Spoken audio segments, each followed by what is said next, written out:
Hello friends, welcome back to our YouTube channel. ఇంకా మన YouTube ఛానల్ని సబ్స్క్రైబ్ చేసుకొని వాళ్ళు ఉంటే వెంటనే సబ్స్క్రైబ్ చేసుకోండి. ఈ వీడియోలో మనం ఉస్మానియా యూనివర్సిటీకి సంబంధించిన BCom degree English my last duchess unit యొక్క సమ్మరీని చూసేద్దాం. First of all, my last duchess.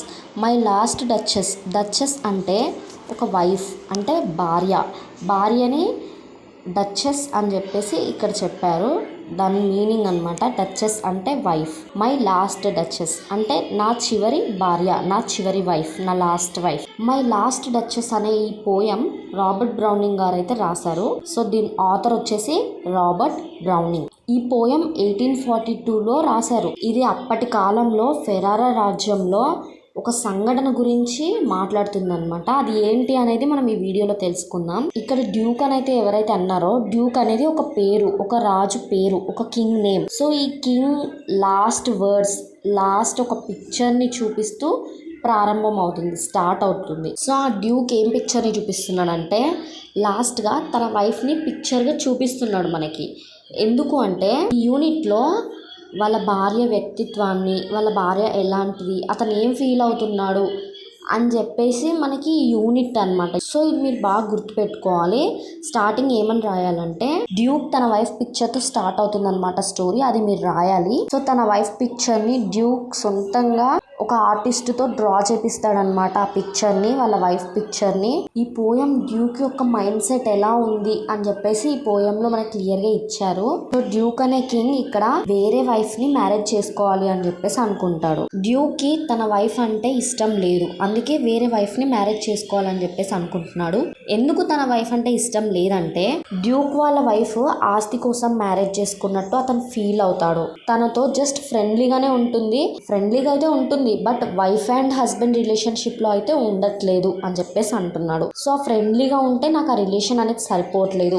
ఒక వైఫ్ అండ్ హస్బెండ్స్ ఎలా ఉంటారో నాకు అలా కావాలి, అలాంటి వైఫ్ కావాలి అని చెప్పేసి అతను చెప్తాడు. సో ఈ పోయంలో అతను చాలా డామినేట్ చేయడానికి చూస్తాడు, అంటే కంట్రోల్లో పెట్టుకోవడానికి చూస్తాడనమాట. తన వైఫ్ని కంట్రోల్లో పెట్టుకోవాలి, తన వైఫ్ మొత్తం డ్యూక్కి నచ్చినట్టే ఉండాలి అన్నట్టుగా, కంట్రోల్లో పెట్టుకోవాలి అన్నట్టుగా చూసుకుంటాడు. ఇంకా డ్యూక్ ఏం ఆలోచిస్తాడంటే, తన వైఫ్ క్యారెక్టర్ మొత్తం స్పాయిల్ చేయాలని చెప్పేసి ఆలోచిస్తాడు. తన లైఫ్ని, తన క్యారెక్టర్ని మొత్తం నాశనం చేయాలని చెప్పేసి చూస్తాడు. అండ్ డ్యూక్తో ఫ్రెండ్లీగా ఉంటుంది, వైఫ్ అండ్ రిలేషన్షిప్స్లో ఉండట్లేదని చెప్పి అతను భావిస్తున్నాడు కదా.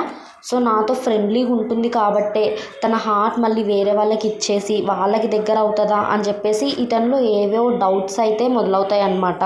అది అతనికి చాలా బాధ కలిగించి ఇవన్నీ చేయాలనుకుంటాడు. డ్యూక్కి 900 years నుండి ఉన్న పేరును కూడా తన వైఫ్ అంత అభినందించలేదు, తన అంత రెస్పెక్ట్ చేయలేదని చెప్పేసి అతను ఫీల్ అవుతాడు. ఆమె ఎవరైనా మగవారు గిఫ్ట్ ఇస్తే చాలా అభినందనతో తీసుకుంటుంది. అది ఇతను చాలా జలసీగా ఫీల్ అయ్యి ఆ విషయంలో నచ్చదు. అండ్ డ్యూక్ వాళ్ళ వైఫ్ వేరే మగవారిని చూస్తే స్మైల్ ఇస్తుంది, అది డ్యూక్కి నచ్చదు. ఆ టైంలో అతనికి చాలా కోపం వచ్చేది. సో అందువల్ల ఆమెను చంపేయమని చెప్పేసి ఆర్డర్ ఇస్తాడు. అలా ఆమె 17 years ఏజ్ అప్పుడే చనిపోతుంది. నెక్స్ట్ డ్యూక్ ఇంకా వేరే వారిని ఎవరినైతే నెక్స్ట్ మ్యారేజ్ చేసుకుంటాడో తనని నెక్స్ట్ మళ్ళీ మంచిగా చూసుకోవాలని చెప్పేసి అనుకుంటాడు. సో ఇంకా లాస్ట్ స్టాంజాలో చూసుకున్నట్టయితే డ్యూక్ ఒక శిల్పాన్ని చూపిస్తాడు మనకి, ఒక స్టాచ్యూని చూపిస్తాడు. అది ఒక సముద్ర దేవుడు, ఒక సముద్రం గుర్రాన్ని పట్టుకున్నట్టు చూపిస్తుంది. సో ఆ శిల్పం డ్యూక్ మరియు అతని భార్యను సూచిస్తుంది. ఎందుకంటే డ్యూక్ తన భార్యను ఆధీనంలో ఉంచుకోవాలని భావిస్తాడు కదా, కంట్రోల్ చేసుకోవాలని భావిస్తాడు కదా. సో అది దానికి ఎగ్జాంపుల్ అన్నమాట అక్కడ ఉన్న పిక్చర్. ఏ పిక్చర్? ఇది నెప్ట్యూన్, సముద్ర దేవుడు. అదొక సముద్ర దేవుడి పిక్చర్. సో ఫైనల్గా మీరు ఏం రాస్తారంటే, లాస్ట్ ఒక కంక్లూజన్ వచ్చేసి ఏంటి అంటే, ఈ poem wife and husband relation ఎలా ఉండాలి అని చెప్పేసి దానికి సంబంధించిన ఒక పోయం అని చెప్పేసి రాయాలి. సో ఈ పోయం ఇక్కడితో ఎండ్ అయిపోతుంది. ఇంకా మీకు ఏమైనా డౌట్స్ ఉంటే కామెంట్ బాక్స్లో కామెంట్స్ అయితే చేసేయండి. సో ఈ వీడియోని క్లియర్గా తెలుగులో అయితే చెప్తున్నాను. మీకు ఇంకా ఏమైనా అర్థం కావట్లేదు అంటే కామెంట్ బాక్స్లో కామెంట్ అయితే చేసేయండి.